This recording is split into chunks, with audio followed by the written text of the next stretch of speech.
এই রমাদান মাস আল্লাহ রাব্বুল আলামিন আমাদের জন্য দিলেন। এই রমাদান মাসে রব্বে কারীম আল্লাহ সুবহানাহু ওয়া তাআলা মানব জাতির মহাবিশ্বের মহাবিশ্বয় মুহাম্মদ সাল্লাল্লাহু আলাইহি ওয়াসাল্লামের আনিত বিধান মহাগ্রন্থ আল কোরআন নাজিল করেন এই রমাদান মাসে। ঠিক কি না? রমাদান মাসে কোরআন নাজিল হয় কোন মাসে? রমাদান মাস। এই রমজানটা আল্লাহ রাব্বুল আলামিন বলে, গোলাম এই রমাদানটা আমি তোমাদেরকে কেন দিলাম? রোজা প্রত্যেক বছর আসে, প্রত্যেক বছর যায়। বাচ্চারা তোমরা কথা বলো না, একটু এদিকে লক্ষ্য করো, এদিকে।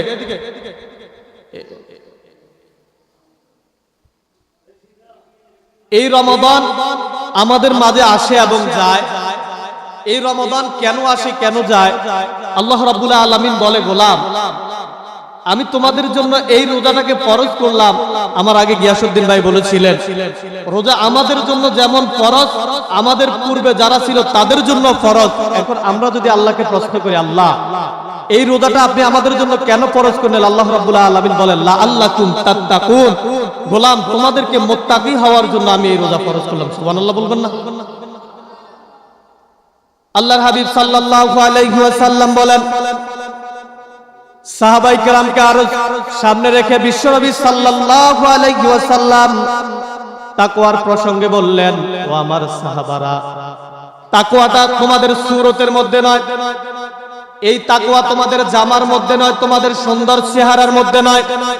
আল্লাহ রাব্বুল আলামিন বলেন, ফি আইয়ি সূরাতিম মা শাআ রাকাবা, ও গোলাম আমি তোমারে যেমনটা চাইলাম আমি আল্লাহ রাব্বুল আলামিন তেমন আকৃতি দিয়া তোমারে তৈরি করলাম। قال النبي صلى الله عليه وسلم إن الله لا ينظر إلى صوركم وأموالكم ولكن ينظر إلى قلوبكم وأعمالكم। প্রিয় নবী মুহাম্মদ সাল্লাল্লাহু আলাইহি ওয়াসাল্লাম বলেন, আমি কোন বান্দার সূরত কত সুন্দর তার সূরতের দিকে তাকাই না, ওই বান্দাটার কত টাকা আছে, তার কত মাল আছে, আমি মালের দিকেও তাকাই না। আমরা যদি আবার রাসূলকে প্রশ্ন করি, আল্লাহ কোন মানুষের সূরতের দিকেও তাকায় না, তার টাকা পয়সার দিকেও তাকায় না, তাহলে রব্বুল আলামিন তাকায় বান্দার কোন দিকে? রব্বুল আলামিন বলেন, ওয়ালাকি ইয়ানজুরু ইলা কুলুবিকুম ওয়া আমালিকুম, আমি আমার বান্দার কলব এবং আমলের দিকে তাকাই। সুবহানাল্লাহ। একটা মানুষের চেহারা কত সুন্দর, আল্লাহ চেহারার দিকে তাকায় না। তার টাকা পয়সা কত আছে, আল্লাহ তার টাকা পয়সার দিকেও তাকায় না। বিশ্বনবী বলে, আল্লাহ তাকায় কোন দিকে? তার কলবের দিকে এবং তার আমলের দিকে। সুবহানাল্লাহ বলবেন না? এই কলবের ভিতরটাই হচ্ছে তাকওয়া। সাহাবায়ে কেরামকে সামনে রেখে বিশ্বনবী দেখালেন, আত-তাকওয়া হাহুনা, আত-তাকওয়া হাহুনা, আত-তাকওয়া হাহুনা। ও আমার গোলাম, ও আমার উম্মতেরা, তাকওয়া হচ্ছে কলবের বিষয়। তাকওয়া দেখা যায় না, তাকওয়া হচ্ছে তোমার কলবের বিষয়। এই তাকওয়াটা জায়গা, থাকার জায়গাটা হচ্ছে এই জায়গায়। তাকওয়া যদি কোনো মানুষের ভিতরে এসে যায়, তাকওয়া মানে হচ্ছে আল্লাহর ভয়। কার ভয়? সবাই বলেন, কার ভয়? তাকওয়া হচ্ছে আল্লাহর ভয়। কোন গোলামের ভিতর যখন আল্লাহর ভয় এসে যায়, ওই গোলামটার সুদের কাছে যেতে পারে না। কোন গোলামের ভিতর যখন তাকওয়া এসে যায়, সে বোনের সম্পদ আত্মসাৎ করতে পারে না। কোন মানুষের ভিতর যখন তাকওয়া এসে যায়, সে ভাইয়ের প্রতি জুলুম করতে পারে না। কোন মানুষের হৃদয়ের ভিতর, কলবের ভিতর তাকওয়া যখন এসে যায়, তখন সে আল্লাহর বিধানকে লঙ্ঘন করতে পারে না। রোজা যেমন আল্লাহর পক্ষ থেকে ফরজ, নামাজ যেমন আল্লাহর পক্ষ থেকে ফরজ, আল্লাহর জমিনে আল্লাহর দ্বীন কায়েম করান রোজা নামাজের নিয়ত ঠিক তেমন ফরজ। ঠিক কি না? রোজা কার পক্ষ থেকে ফরজ? কথা বলেন, কার পক্ষ থেকে? সবাই কথা বলেন, কার পক্ষ থেকে? এই আল্লাহ রাব্বুল আলামিন বলে, গোলাম তুমি রোজাও রাখো, সুদও খাও। কিছু মুসল্লি আছে না? কথা কয় না? আছে না? রোজাও রাখে, সুদও খায়, রোজাও রাখে, ঘুষও খায়, রোজাও রাখে, প্রথম কাতারের মুসল্লি, আবার বোনের সম্পদ দেয় না। কিছু লোক আছে না? কথা কয় না? আছে না? তোমরা যুবক ভাইয়ের যারা আছে, তোমরা কথা বলবা। রোজাও রাখে, আবার সুদও খায়, রোজাও রাখে, ঘুষও খায়, রোজাও রাখে, বোনের সম্পদ দেয় না, রোজাও রাখে, ভাইয়ের প্রতি জুলুম করে, রোজাও রাখে, টাকাওয়ালা গরিবের প্রতি জুলুম করে। এমন কিছু রোজাদার আছে না? আল্লাহ বলে, গোলাম তুমি রোজাও রাখো, আবার প্রথম কাতারে এসে নামাজ পড়ো, নামাজ পড়ে বলো ইয়্যাকা না'বুদু ওয়া ইয়্যাকা নাস্তাঈন, ও আমার আল্লাহ আমি তোমার ইবাদত করি, তোমার কাছে সাহায্য চাই। এখন আল্লাহ যদি ওই বান্দাটাকে পাল্টা জবাব দেয়, গোলাম তুমি যে নামাজে আসার আগে তোমার বোনের সম্পদ দাও নাই, তুমি তোমার ভাইয়ের প্রতি জুলুম করলা, তুমি তোমার পাড়া প্রতিবেশীর প্রতি জুলুম করলা, গরিবের প্রতি জুলুম করলা, বিচার করে টেবিলের নিচ দিয়ে টাকা নিলা, ওই রিকশাওয়ালার প্রতি জুলুম করলা, এই জুলুম করে রোজা রেখে তোমার রোজার কোনো মূল্য হবে? হবে? কিছু রোজাদার আছে না? এই তাকওয়াটা হচ্ছে, আল্লাহ রাব্বুল আলামিন বলে তাকওয়া কাকে বলেন? মা আতাকুমুর রাসূল ফাখুযুহু ওয়া মা নাহাকুম আনহু ফান্তাহু। ও গোলাম, তোমার গালের মধ্যে লম্বা দাড়ি আছে, মাথার মধ্যে লম্বা টুপি আছে, গায়ের মধ্যে বড় জুব্বা আছে, তোমারে মানুষ সালাম দেয়, তোমারে মানুষ সম্মান করে, মানুষ তোমারে স্যালুট দেয়। আল্লাহ রাব্বুল আলামিন বলেন মা আতাকুমুর রাসূল ফাখুযুহু ওয়া মা নাহাকুম আনহু ফান্তাহু। আমার হাবিব মুহাম্মদ সাল্লাল্লাহু আলাইহি ওয়াসাল্লাম আমার উম্মতের জন্য, মুহাম্মদ সাল্লাল্লাহু আলাইহি ওয়াসাল্লামের উম্মতের জন্য যা নিয়ে এসেছেন তা ধরো, আর যা নিষেধ করেছেন তা বর্জন করো, এর নাম হচ্ছে তাকওয়া। সুবহানাল্লাহ। রাসূল যা নিয়ে এসেছেন তা ধরার নাম হচ্ছে তাকওয়া, আবার রাসূল যা নিষেধ করেছেন তা ছাড়ার নাম হচ্ছে তাকওয়া। কি এখন আপনারা বলেন, রাসূলের যুগে কি সুদ ছিল? রাসূল কি সুদ নিয়ে এসেছেন? ঘুষ আনছেন, অপরাধ আনছেন, অন্যায় আনছেন, জুলুম আনছেন? আল্লাহ বলে গোলাম আমার হাবিব যা নিয়ে এসেছেন তা ধরো, আমার হাবিব যা বর্জন করেছেন, যা ছাড়ছে তা ছাড়ো। এই ধরা এবং ছাড়ার মধ্যেই হচ্ছে তোমার তাকওয়া। সুবহানাল্লাহ। এই তাকওয়াটা হচ্ছে কলবের বিষয় ভাই, তাকওয়া দেখার বিষয় না, তাকওয়া হচ্ছে কলবের বিষয়। এই রমাদান মাস এসেছে আমাদেরকে তাকওয়া মুত্তাকি হওয়ার জন্য। কি হওয়ার জন্য? কথা বলেন না কেন আপনারা? কি হওয়ার জন্য? মুত্তাকি। এই রমাদান এসেছে আমাদেরকে মুত্তাকি হওয়ার জন্য। قال النبي صلى الله عليه وسلم إذا جاء رمضان فتحت أبواب الجنة وغلقت أبواب النار صفدت الشياطين। মুহাম্মদ সাল্লাল্লাহু আলাইহি ওয়াসাল্লাম বলেন, কেমন নবী বললেন? যেই নবী হা বললে হালাল হয়ে যায়, যেই নবী না বললে শরীয়তের মধ্যে হারাম হয়ে যায়, যেই নবী হাত দ্বারা ইশারা করলে আসমানের চাঁদ দ্বিখণ্ডিত হয়ে যায়, ওই নবী তার জবান মোবারক দ্বারা বলেন। জনপদের কোন মানুষের নিকট যখন মাহে রমাদান মাস আসে, কি মাস আসে? সবাই কথা বলেন, কি মাস আসে? জনপদের মানুষের নিকট যখন রমজান মাস আসে, আল্লাহর হাবিব সাল্লাল্লাহু আলাইহি ওয়াসাল্লাম বলেন, এই রমজান মাসের উসিলায় আল্লাহ রাব্বুল আলামিন ইজা জাআ রমাদান ফুতিহাত আবওয়াবুল জান্নাহ, আল্লাহর যত জান্নাত আছে রমজানের উসিলায় সব জান্নাতের দরজাগুলো খুলে দেন। সুবহানাল্লাহ। প্রিয় নবী আবার বলেন ওয়া গুল্লিকাত আবওয়াবুন নার, এই মাহে রমজানের উসিলায় আল্লাহর যত জাহান্নাম আছে সব জাহান্নামের দরজাগুলো বন্ধ করে দেন। বিশ্বনবী সাল্লাল্লাহু আলাইহি ওয়াসাল্লাম হাদিসের শেষাংশে বলেন ওয়া সুফিদাতিশ শায়াতিন, আল্লাহ রাব্বুল আলামিন এই মাহে রমজানের উসিলায় ইবলিস নামক যেই শয়তান রয়েছেন ওই শয়তানকে শিকল বদ্ধি করে ফেলেন। আল্লাহু আকবার বলেন। এখন প্রশ্ন হচ্ছে, শয়তানকে যদি শিকল বদ্ধি করা হয় মানুষ কেমনে রোজা ভাঙে? আছে না? কথা কেন এমন একটা প্রশ্ন আসে না? শয়তানকে যদি আটক করা হয়, রাসূলের কথা কি সন্দেহ আছে? কথা বলেন না, সন্দেহ আছে? নাই। আমার আল্লাহ রাব্বুল আলামিন বলেন ওয়ামান আসতাকু মিনাল্লাহি কিলা, আবার অন্য জায়গায় আল্লাহ বলেন ওয়ামান আসতাকু মিনাল্লাহি হাদিসা। ও গোলাম, আমি আল্লাহর চাইতে সত্যবাদী কেউ নাই, আমি আল্লাহর চাইতে সত্য বলার পৃথিবীর মধ্যে কেউ নাই। আছে? আল্লাহর হাবিব সাল্লাল্লাহু আলাইহি ওয়াসাল্লাম বলেন ওয়াসুফিদাতিশ শায়াতিন, রমজানে আল্লাহ শয়তানকে শিকলবদ্ধ করেন। এখন প্রশ্ন হচ্ছে, শয়তানকে যদি আল্লাহ শিকলবদ্ধ করেন তাহলে মানুষ অন্যায় করে কেমনে, রোজা ভাঙে কেমনে, নামাজ ছাড়ে কেমনে? আসে না? কথা কয় না, আসে না? আল্লাহ রাব্বুল আলামিন সূরাতুন নাসের ভিতরে বলেন শয়তান হচ্ছে দুই প্রকার, মিনাল জিন্নাতি ওয়ান নাস, একটা হচ্ছে মানুষ শয়তান আর একটা হচ্ছে জিন শয়তান। শয়তান কয় প্রকার? কথা বলেন, কয় প্রকার? একটা হচ্ছে মানুষ শয়তান আর একটা হচ্ছে জিন শয়তান। মানুষ শয়তান কারা? যারা নামাজ পড়ে, যারা রোজা রাখে না, যারা অন্যায় করে, যারা সমাজের মধ্যে ভালো কাজের মধ্যে আঞ্জাম দেয় না, যারা সমাজের মধ্যে জুলুম করে, অপরাধ করে, গরিবের সম্পদ আত্মসাৎ করে, গরিবের উপর জুলুম করে, বোনের সম্পদ দেয় না, পরিবারের মধ্যে পর্দা কায়েম করে না, পরিবারের মধ্যে তার সন্তানকে রোজা রাখার জন্য তাগিদ দেয় না, কোরআন পড়ার জন্য বলে না, এরাই হচ্ছে মানুষ শয়তান। নাউযুবিল্লাহ কর। এরা হচ্ছে কি শয়তান? মানুষ শয়তান। রোজাও রাখে, অন্যায় করে। মুহাম্মদ সাল্লাল্লাহু আলাইহি ওয়াসাল্লাম বলেন কিছু রোজাদার আছে, এরা রোজাও রাখে, অন্যায় করে। এরা রোজা নয়, এরা সারাদিন শুধু উপবাস থাকলো, স্ত্রীর কাছে যায় নাই, তাদের সামনে খাবার ছিল, খাবার খায় নাই, এদের শুধু খাবার এবং স্ত্রী থেকে বিরত, এদের রোজা আল্লাহ রাব্বুল আলামিন গ্রহণ করেন নাই। কিছু রোজাদার আছে না, কথা কয় না, আছে না? قال النبي صلى الله عليه وسلم من لم يدع قول الزور, মুহাম্মদ সাল্লাল্লাহু আলাইহি ওয়াসাল্লাম বলেন কিছু রোজাদার আছে রোজা রাখার পর মানুষের সমালোচনা করে, আছে না? কথা কয় না, আছে না? কথা বলেন না কেন, আছে না? রোজাদার আছে, এরা যখন দোকানে পাটে বসে এরা সমালোচনা করে, এরা অন্যায়ভাবে মানুষের বিরুদ্ধে কথা বলে, এরা গীবত করে, এরা কার ঘরে কি হয়েছে এইগুলা দোকান পাটে কথা বলে, এমন কিছু মুসল্লি আছে না?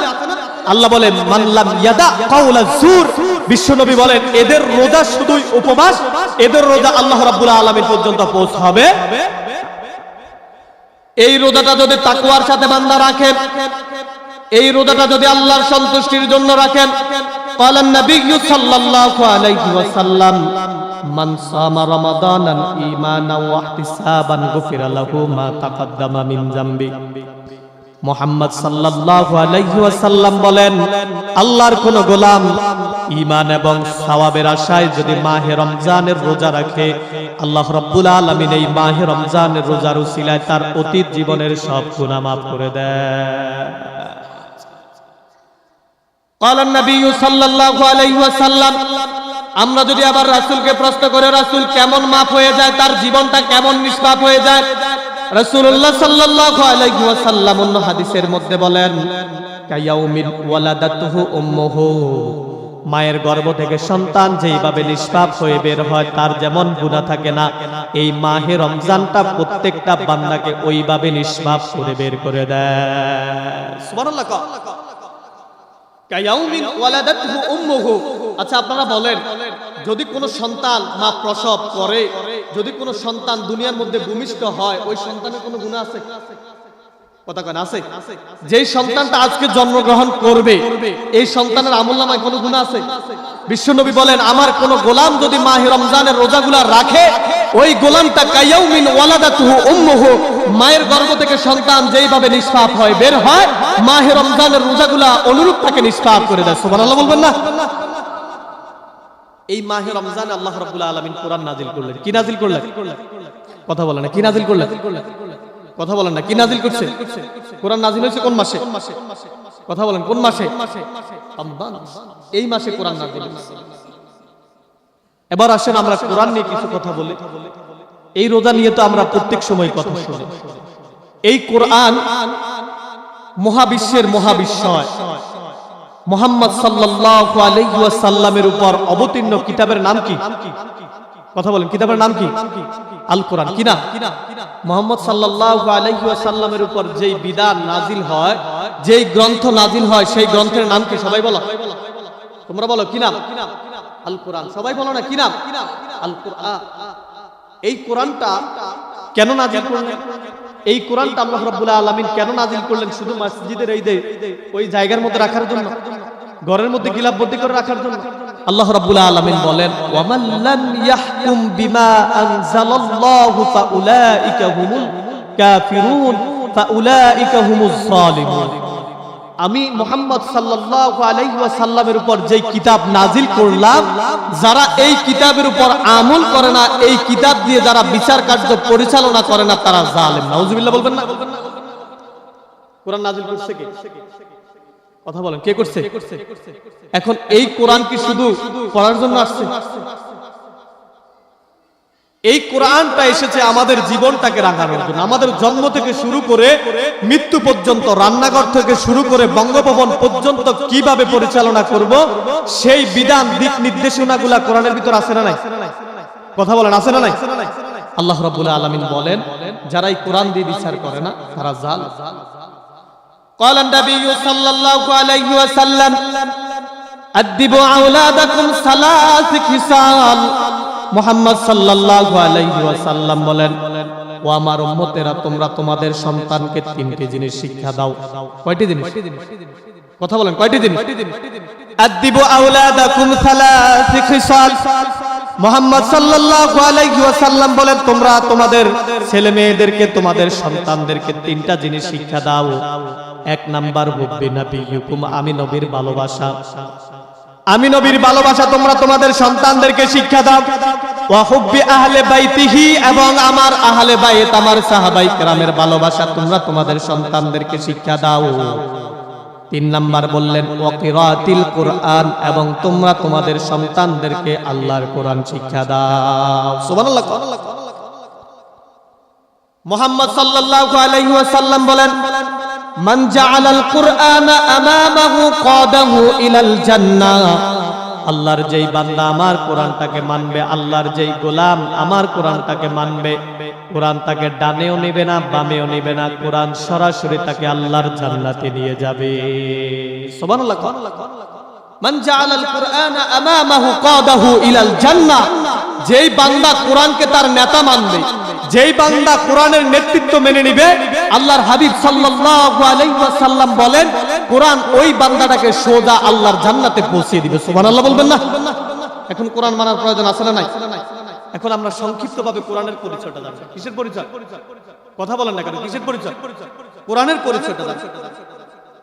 আল্লাহর কোন বান্দা যদি কোরআনকে প্রশ্ন করেন, আল্লাহর কোন গোলাম যদি কোরআনকে প্রশ্ন করেন কোরআন তোমাকে কে নাজিল করেছেন, আল্লাহর কোন বান্দা যদি আমরা যদি কোন আমার রবকে প্রশ্ন করি ও আমার আল্লাহ আপনি কেন এই কোরআনটা নাজিল করলেন, কে এই কোরআনটা নাজিল করলো, কোরআনকে যদি কেউ প্রশ্ন করে আল্লাহ রাব্বুল আলামিন সেই কোরআনের ভিতরে জবাব দিয়ে দিলেন কোরআন কে নাজিল করলেন তাওযীলাম মিম্মান খালাকাল আরদা ওয়াস সামাওয়াতিল উলা, যিনি আসমান সৃষ্টি করেছেন জমিন সৃষ্টি করেছেন সেই দয়াময় রহমান মহাগ্রন্থ কোরআন নাজিল করেছেন। সুবহানাল্লাহ। যিনি আসমান সৃষ্টি করেছেন জমিন সৃষ্টি করেছেন, আসমান কে সৃষ্টি করেছেন? সবাই বলেন কে সৃষ্টি করছেন? আল্লাহ রাব্বুল আলামিন বলেন, তিনি এই জবাবটা দিচ্ছেন যিনি দয়াময় রহমান, তো তিনি যিনি আসমান সৃষ্টি করেছেন জমিন সৃষ্টি করেছেন। আল্লাহ রাব্বুল আলামিন অন্য জায়গায় বলেন আল্লাহ রাব্বাকুম ওয়া রাব্বা আবাইকুমুল আউয়ালিন, আমি তোমারও আল্লাহ, তোমার পূর্বে যেই জাতি ছিল তাদেরও আমি আল্লাহ, তোমার বাবার আল্লাহ, তোমার পূর্বপুরুষ অর্থাৎ যত জাতি ছিল সব জাতির আমি আল্লাহ। আমি আল্লাহ রাব্বুল আলামিন জনপদের মানুষের জন্য এই কোরআনটা নাজিল করলাম। সুবহানাল্লাহ। এরপরে কেউ যদি আবার প্রশ্ন করে কোরআন বুঝলাম তোমারে আল্লাহ নাজিল করছে, তুমি নাজিল হওয়ার আগে কোথায় ছিলা? এমন একটা প্রশ্ন আসে না? কথা কোন আসে না? কোরআন নাজিল করছে আল্লাহ, কে নাজিল করছে? কথা বলেন না কেন? কে নাজিল করছে? কোরআন নাজিল করছে আল্লাহ। এরপর আমরা যদি আবার কোরআনকে প্রশ্ন করি কোরআন তোমাকে আমার রব নাজিল করার আগে তুমি কোথায় ছিলা, এর মধ্যে প্রশ্ন আসে না? আল্লাহর কোরআনকে যদি কেউ প্রশ্ন না করে কোরআন জবাব দেয় বাল হুয়া কুরআনুম মাজিদুন ফি লাওহিম মাহফুজ, দয়াময় রহমান আমি কোরআনকে নাজিল করার আগে লাওহে মাহফুজের মধ্যে লিপিবদ্ধ করে রেখেছেন। সুবহানাল্লাহ। কোরআন নাজিল করছে আল্লাহ, কোরআন নাজিল করার আগে কোরআনকে আল্লাহ রাব্বুল আলামিন লাওহে মাহফুজে লিপিবদ্ধ করে রেখেছেন। এবার কেউ যদি কোরআনকে প্রশ্ন করে কোরআন তুমি তো কোরআন নাজিল হয়েছে, তুমি কার উপর নাজিল হয়েছে, এমন একটা প্রশ্ন আসে না? কথা কেন আসে না? আমরা যদি কোরআনকে প্রশ্ন করে কোরআন তুমি কার উপর নাজিল হয়েছ, তোমার নাজিল করছে আল্লাহ, তুমি নাজিল হওয়ার আগে লাওহে মাহফুজে ছিলা, তুমি কার উপর নাজিল হয়েছে? সুদীর্ঘ 23 বছর যাবত দে কোরআন তুমি নাজিল হলা, কার উপর নাজিল হলা? কোরআন জবাব দেয় ওয়া আমিনু বিমা নুজিলা আলা মুহাম্মাদ ওয়া হুয়াল হাক্কু মির রাব্বিহিম, ঈমান আনো আল্লাহ রাব্বুল আলামিন তার হাবিব মুহাম্মদ সাল্লাল্লাহু আলাইহি ওয়াসাল্লামের উপর যেই কিতাব নাজিল করেছেন সেই কিতাবের উপর তোমরা ঈমান আনো। সুবহানাল্লাহ। যেই কিতাব আল্লাহ নাজিল করেছেন সেই কিতাবের উপর তোমরা ঈমান আনো। কে বলছে? কথা কয় না, কে বলছে? আল্লাহ বলছে। আমি আমার হাবিবের প্রতি যে গ্রন্থ নাজিল করলাম সেই গ্রন্থের উপর তোমরা ঈমান আনো। এবার আমরা যদি আল্লাহকে প্রশ্ন করি, আল্লাহ তো কোরআন তো আপনি তার উপর নাজিল করলেন, কোন মাসে নাজিল করলেন? এমন একটা প্রশ্ন আসে না? কথা কয় না, এমন একটা প্রশ্ন আসে না? আমরা যদি আল্লাহকে প্রশ্ন করি, আল্লাহ আপনি কোন মাসে এই কোরআন নাজিল করলেন? আল্লাহ রাব্বুল আলামিন বলেন, শাহরু রমাদানাল্লাযী উনজিলা ফীহিল কুরআন। এই যে মাসটা আমাদের মাঝে চলতেছে, অর্থাৎ রমজান মাসে আমি আমার হাবিব মুহাম্মদ সাল্লাল্লাহু আলাইহি ওয়াসাল্লামের উপর এই কোরআন নাজিল করলাম। সুবহানাল্লাহ। আবার কেউ যদি প্রশ্ন করে, আল্লাহ এই রমজান মাসে আপনি কোরআন নাজিল করলেন, রমজান মাসে কোন তারিখে কোন দিনে আপনি কোরআন নাজিল করলেন? এমন একটা প্রশ্ন আসে না? কথা কোন আসে না? আল্লাহ রাব্বুল আলামিন সেই প্রশ্নেরও জবাব দিলেন।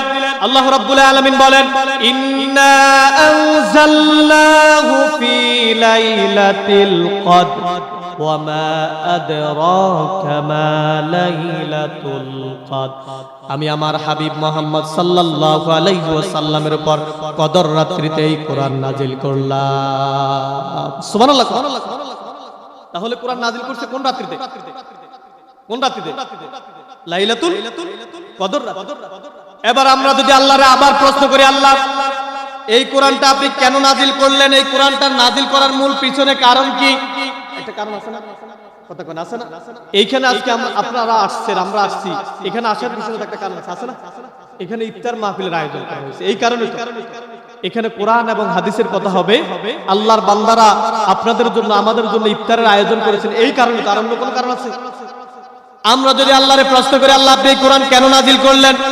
আল্লাহ রাব্বুল আলামিন বলেন, কিতাবুন আনজালনাহু ইলাইকা লিতুখরিজান নাসা মিনাজ যুলুমাতি ইলান নূর। সুবহানাল্লাহ।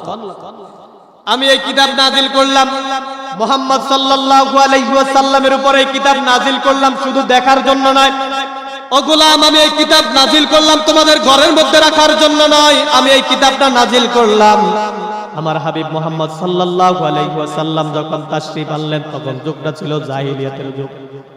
কি যুগ ছিল? কি যুগ ছিল বলেন? জাহিলিয়াতের যুগ। কি যুগ?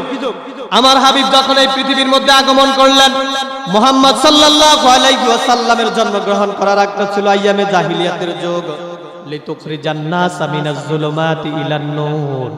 ওই মানুষগুলাকে জাহান্নাম থেকে বের করে, শিরিক মূর্তি পূজা কুফর থেকে বের করে আল্লাহর জান্নাতের পথ দেখিয়ে দেওয়ার জন্য আমি এই কোরআন নাজিল করলাম। সুবহানাল্লাহ।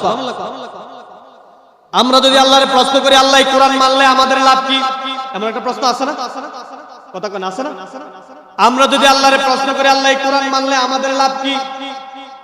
কথা কোন এমন একটা প্রশ্ন আছে না? আপনাদের না আসতে পারে, আমাদের তো আসে।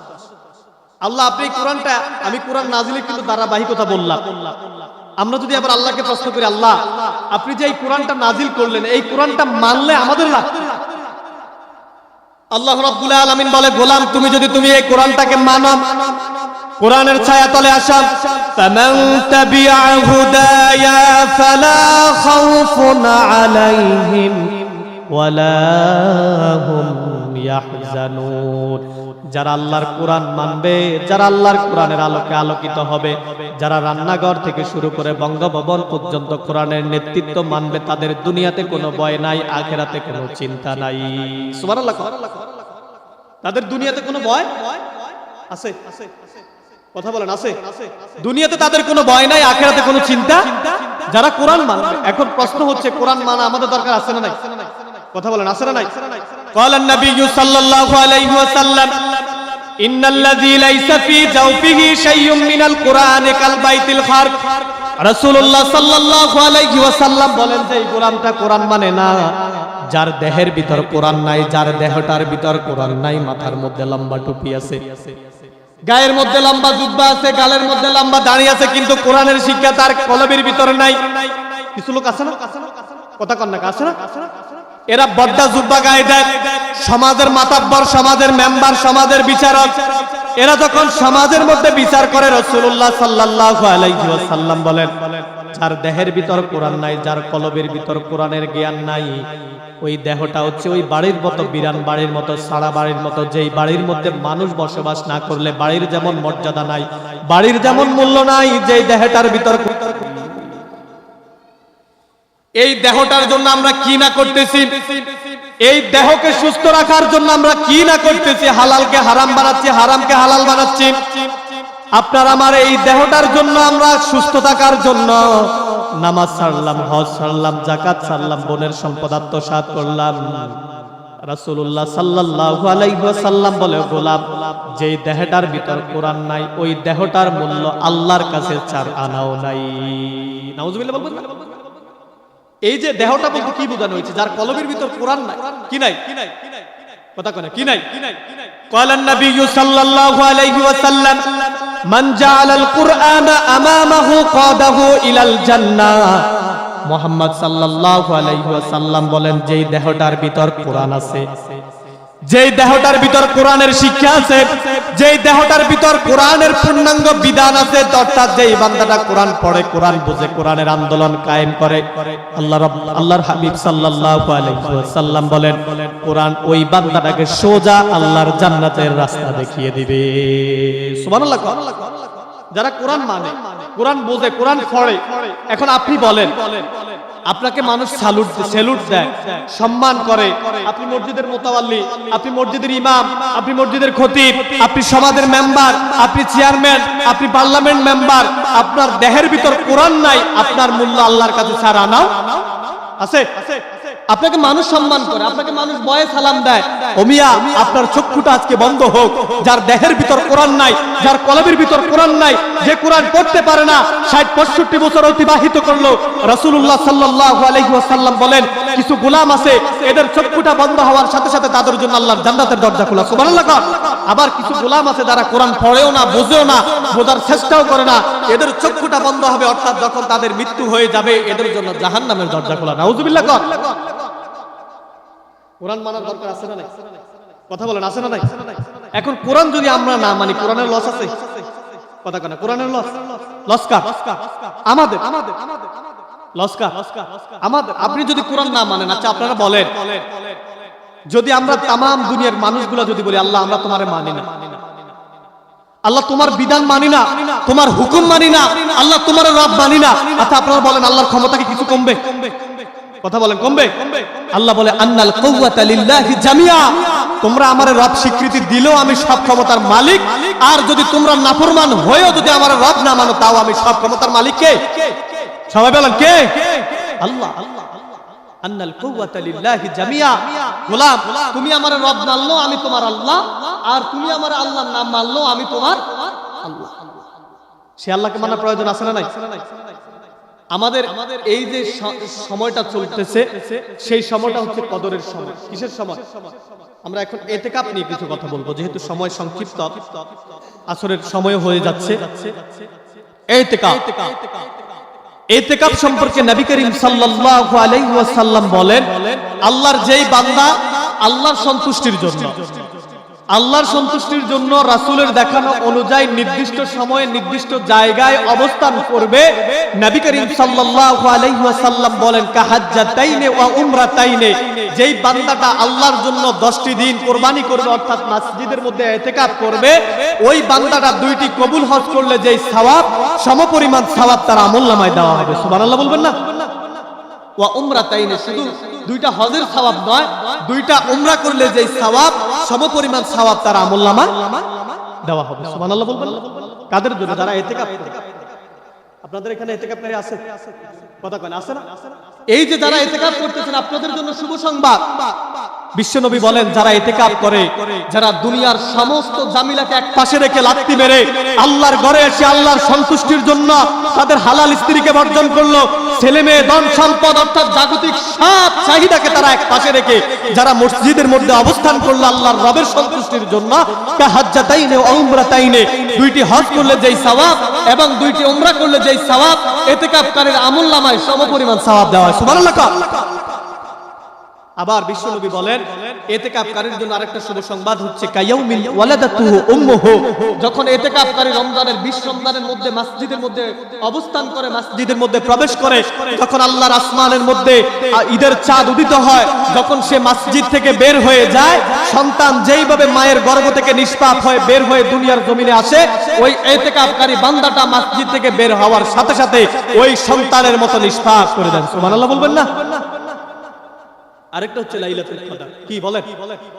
লাইলাতুল কদর। আচ্ছা আপনারা বলেন লাইলাতুল কদরের নির্দিষ্ট কোনো সময় আছে? কথা কেন আছে? লাইলাতুল কদর রমজানের শেষ দশকে যারা ইতিকাফ করবে তারা এই লাইলাতুল কদর থেকে মাহরুম হওয়ার কোনো সম্ভাবনা নাই। এখন আমাদের সমাজে একটা ট্র্যাডিশন হয়েছে, আমাদের সমাজে একটা প্রথা হয়েছে, লাইলাতুল কদরকে আমরা মনে করি 27শে রমজান, মনে করি না? না, বিশ্বনবী বলেন তোমাদের মধ্যে লাইলাতুল রাত্রিটা আসবে, লাইলাতুল কদরের রাত্রিটা আসবে বেজোর রাত্রিতে। ওই বেজোর রাত্রিতে হয় 21 তারিখ হতে পারে, 23 তারিখ হতে পারে, 25 তারিখ হতে পারে, 27 তারিখ হতে পারে, অথবা 29 তারিখ হতে পারে। এটার কোনো নির্দিষ্ট জানা আছে? এবার আসে আমরা লাইলাতুল কদর সম্পর্কে কিছু শুনি। আল্লাহ রাব্বুল আলামিন একটা সূরা নাজিল করলেন লাইলাতুল কদর সম্পর্কে। নাজিল করেন নাই? কথা কয় না, নাজিল করেন নাই? আপনারা এদিকে তাকান, লাইলাতুল কদর সম্পর্কে একটা সূরা আছে না? আল্লাহ রাব্বুল আলামিন বলেন ইন্না আনজালনাহু ফি লাইলাতুল কদর। নবী আপনি কি জানেন এই লাইলাতুল কদরে আমাদের সামনে আসতেছে, চলতেছে। এই কদরের রাত্রির মর্যাদা আল্লাহ রাব্বুল আলামিন কুরআনুল কারীমের ভিতরে বলেন লাইলাতুল কদরে খায়রুম মিন আলফি শাহর। এই লাইলাতুল কদরের মর্যাদা হচ্ছে এমন, আল্লাহর কোন বান্দা যদি 83 বছর 4 মাস টানা ইবাদত করে, একটা রাত্রিতে যদি গোলাম আল্লাহর সন্তুষ্টির জন্য একটা রাত্রি অতিবাহিত করতে পারে, টানা 1000 মাসের চাইতেও শ্রেষ্ঠ। 1000 মাস হচ্ছে 83 বছর 4 মাস ইবাদত করলে যে সওয়াব, এক রাত্রিতে ইবাদত করলে সমপরিমাণ সওয়াব তার আমলনামায় দেওয়া হবে। সুবহানাল্লাহ বলবেন? আচ্ছা আপনারা বলেন আমরা কি টানা 83 বছর 4 মাস ইবাদত করা সম্ভব? কথা বলেন সম্ভব? আল্লাহর কথা ওয়ামান আস্তাকু মিনাল্লাহি কিলা, তুমি যদি সন্দেহ পোষণ করো তুমি এখনো পরিপূর্ণ ঈমানদার হতে পারো। আল্লাহ বলছে লাইলাতুল কদরে খায়রুম মিন আলফি শাহর, 1000 মাসের চাইতেও শ্রেষ্ঠ একটা রাত্রি। অর্থাৎ 1000 মাসকে যদি আপনি 12 দিয়া ভাগ দেন, 83 বছর 4 মাস। আল্লাহর কোন গোলাম যদি 83 বছর 4 মাস টানা ইবাদত করে, একটি রাত্রিতে ইবাদত করলে সমপরিমাণ সওয়াব তার আমলনামায় দেওয়া হয়। সুবহানাল্লাহ। আরেকটা কথা বলে শেষ করে দিচ্ছি, রোজা কবুল হওয়ার জন্য শর্ত হচ্ছে 3টা। কয়টা? কথা বলেন কয়টা? সবাই বলেন না কয়টা? 3টা শর্ত। এখন আপনি যদি একটা শর্ত 2টা শর্ত পরিপূর্ণ করেন, একটা শর্ত না করেন, সারাদিন রোজা রাখবেন, আপনার রোজা কবুল হবে। 1 নাম্বার খাবার থেকে বিরত থাকা, পানাহার থেকে বিরত থাকা। 2 নাম্বার স্ত্রী থেকে বিরত থাকা। 3 নাম্বার হচ্ছে পাপাচার থেকে বিরত থাকা। এখন আপনি খাবারও খান নাই, স্ত্রীর কাছেও যান নাই, আপনি পরের সমালোচনা করেছেন, অন্যায় করেছেন, অপরাধ করেছেন, সুদ খাইছেন, সুদ দিচ্ছেন, সুদের সাক্ষী হয়েছেন, সুদের কার্যকলাপ লিখছেন, ওই ভাইয়ের প্রতি জুলুম করছেন, বোনের সম্পদ দেন নাই, সমাজের মধ্যে অন্যায় করছেন, সমাজের মধ্যে আপনার কারণে গরিব মানুষগুলা শান্তিতে থাকতে পারে নাই, সমাজের মধ্যে আপনি বিচার করার কারণে গরিবের ন্যায্য বিচার পায় নাই। অর্থাৎ এই কাজগুলা করার পর আপনি যখন সারাদিন রোজা থাকবেন, আপনার রোজা কখনো কবুল হবে? কিছু রোজাদার আছে না অন্যায় করে, অপরাধ করে, আবার রোজা মাসে সে যখন সমাজের মাতাব্বর, সমাজের মেম্বার, সমাজের হর্তাকর্তা, সমাজের ইমাম, যখন সে বিচার করতে বসে, ওই গরিব থেকে টাকাওয়ালা থেকে টাকা নেয় টেবিলের নিচ দিয়া। কিছু বিচারক আছে না? বিশ্বনবী বলে ও